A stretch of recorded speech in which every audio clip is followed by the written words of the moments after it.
chill in the air that made me nestle down into the blanket. Oz wore his standard shorts, flip-flops and t-shirt with some faded logo. Everything about him, including his Australian accent, gave him the appearance of a surfer dude, even his mostly sunny attitude. We sat in silence as the minutes ticked by. The breeze ruffled my perfectly cut fringe. Luckily, I'd had my hair cut and coloured just before I died, so I'd spend eternity with a fringe at the perfect length and no roots in my fire engine red hair. Initially, I'd thought that was a small mercy, but if I'd known I was going to die and how much of a pain it was to do my hair every day with limited tools, I might have gotten a different haircut, something that took no maintenance. I'd used to love doing my hair, putting on makeup, getting dressed up for work and all that stuff. Trying fresh looks, different hairstyles. Now it took all my effort just to shower before work. And my hair. I couldn't remember the last time I'd done anything but pull it up into a ponytail. And sometimes I didn't even dry it properly first. "Hey." Oz nudged my knee with his. I blinked and looked at him. His expression said he was waiting for an answer. I'm sorry, I was miles away. "I said, are you ready to talk about it yet?"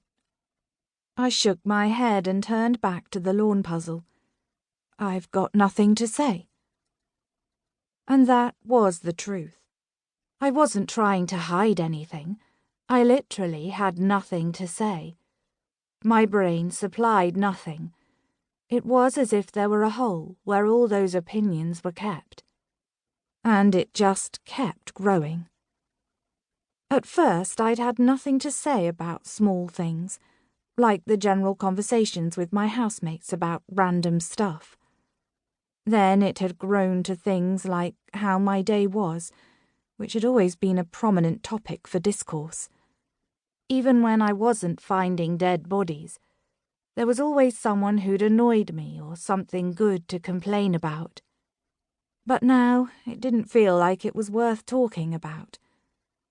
A guy had cut in front of me in the breakfast queue in the canteen, and I'd let it go without comment.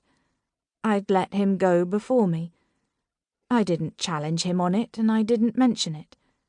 I didn't even get mad about it. It just hadn't felt as if it were worth the effort. "You? With nothing to say?" He scoffed and sipped some of his tea. "That's a first. How's Sabrina doing?" "Fine." My best friend Sabrina had found out that she'd been murdered in life and been forced to go to mental asylum, where they put crazy people for re-education. Thankfully, she came out as crazy as she'd gone in, which was a good thing, because being crazy in the afterlife actually made you relatively normal. "Good. And your GA meetings?" Oz asked. "How are they going?" "Fine." Ghostly acclimatization meetings, or GA meetings for short, were mandatory meetings where the newly dead learned how to function as productive members of the afterlife society. And you occasionally learned some cool ghost tricks. "Eleanor says you've not been asking as many questions lately. You and Sabrina have just been getting on with the tasks." When I said nothing, Oz nudged my knee again. "Hey." "You didn't ask me a question, but yeah, we've just been getting on with the tasks."